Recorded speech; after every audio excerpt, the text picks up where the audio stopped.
Episode 2, May 15th, 2026. Hello po, samahan niyo po ako muli sa pag-aayos ko po ng papeles ng akin pong sasakyan na para matanggal na po yung encumbered sa Certificate of Registration. Kasi po ang sasakyan po, pagka ito po nabayaran nyo na sa bangko, tulad po na sa amin na niloan lang po namin sa bangko, magre-request po kayo sa bangko ng cancellation of chattel of mortgage.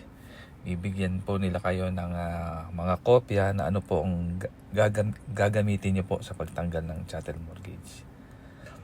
Ang una po nyo munang gagawin, pupunta po kayo sa Registry of Deeds. Yan po ang mga kailanganin nyo dalhin pagdating nyo po sa Registry of Deeds. Una po, yung release of chattel mortgage, 2 piraso original copy. Tsaka yung pangalawa po yung promissory note with chattel mortgage, certified true copy. Lahat po ng yan, manggagaling po lahat yan sa bangko. I-request nyo lang po. Pero po may kaukulang bayad po yan sa bangko. Hindi ko, kung matatandaan ko po, mga around 700 po ata yung nabayaran ko sa bangko. Kompleto na po yung papel na yan, ibibigay sa inyo. At sasabihin na rin po nila sa inyo kung maayos yung bangko, na bibigyan din po nila kayo ng kopya ng procedure kung ano po yung inyong gagawin. Tulad po nung sa akin, meron po kopya ng procedure, pero bago ko po ginawa ang paglalakad na to, ganun din po, nanood din po ako sa YouTube. Tiningnan ko yung mga nag-upload ng mga video kung paano po matatanggal yung encumbered sa kanilang Certificate of Registration. At ngayon po sa pagkakataong ito, ako naman po ang gagawa ng bagay na yon. Kaya naisipan ko pong gumawa ng video, i-upload. Baka sakali makatulong din po ako doon sa mga kababayan din po natin pagdating ng araw, makabayad na rin po na sasakyan sa bangko. Ganito rin po yung gagawin nyo. Tulad kami, dito po kami sa Cavite. So, kami po sinabihan ng bangko na doon kami pupunta sa Trece Martires Registry of Deeds. Kaya po, bumiyahe na kami papunta ron. Kaalangan pa nga ako bumiyahe dahil mag-aalas 4 na po kami umalis ng bahay. Sana makaabot po kami bago magsarang Registry of Deeds. At medyo traffic din po dito sa Aguinaldo Highway, kaya yan po pinag-aalala ko. Sana makarating po kami bago magsarang opisina ng Registry of Deeds doon po sa Trece Martires. Medyo dito sa party na to, medyo pinapaspasan ko po pagmamaneho para makarating po ng mas maaga doon. Dito naman kasi dito sa may Pala-Pala, talagang kilalang kilala na po tong kanto na to, matraffic. Mabuti naman po ng mga oras na to, medyo matraffic lang po, pero moving naman. Hindi yung talagang nakababad ka sa kalye. Gumalaw naman po kahit papaano, at yan po ang kanto na po ng Pala-Pala yan. Paliko na po kami dyan sa kanan para patungo na rin po ng Trece Martires.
Ayan po, makalampas na po kami ng manggahan na yan. Patungo na ho kami ng Hugo Perez niyan. Nagulat po ako sa daan na to. Napakaganda na po ng daan. Napakalapad. Napakatagal ko na po kasing hindi dumaan dito sa kalye na to. Kaya bilib po ako sa mga nakaupong politiko para pagandahin po ang mga kalye. Napakalaking bagay po nito. Napapadali po ang transportasyon. Hindi ko na nga halos kabisado kung saan ang Kapitolyo ito po, medyo malapit na kami rito.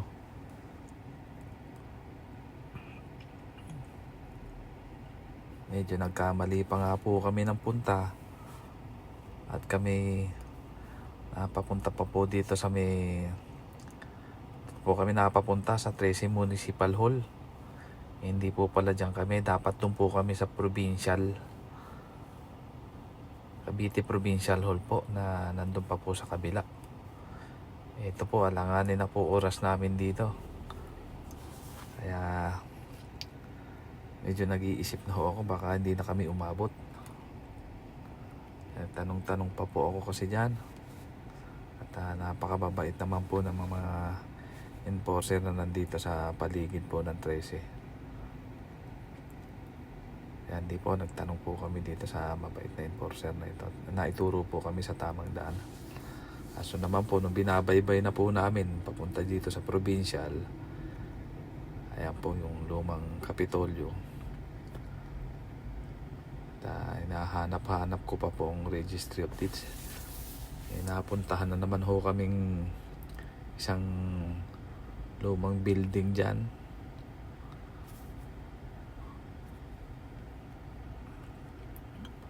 Kaya medyo nagdadahan-dahan po ako dahil hindi ko na po kabisado ang daan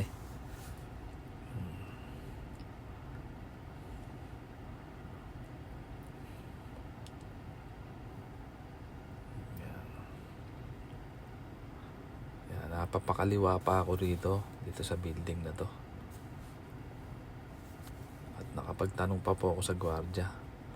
Mali pa rin pa po pala yan, pinuntahan namin na yan.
Salamat. Ito na po.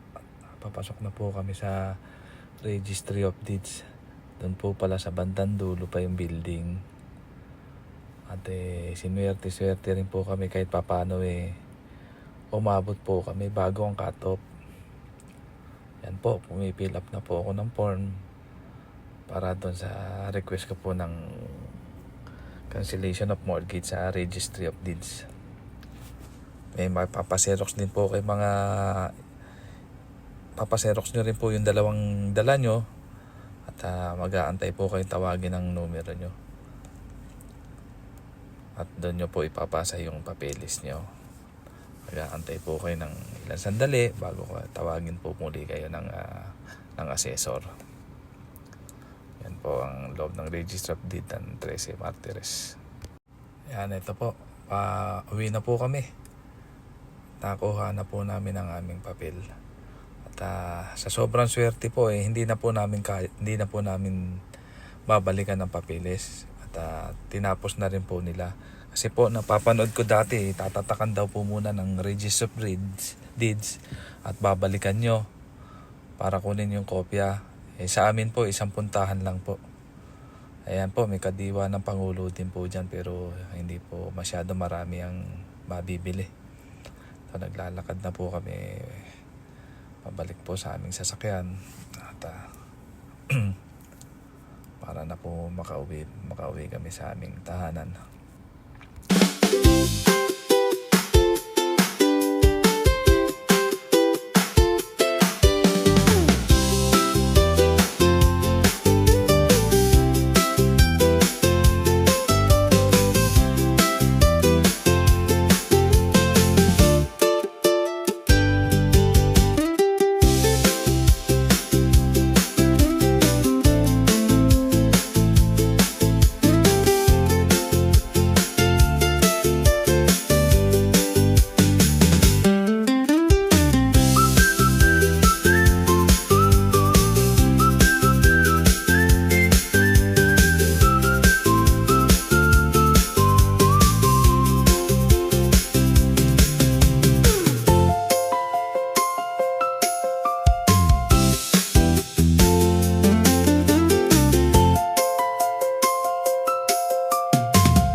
At yan po, pabalik na po kami sa aming tahanan.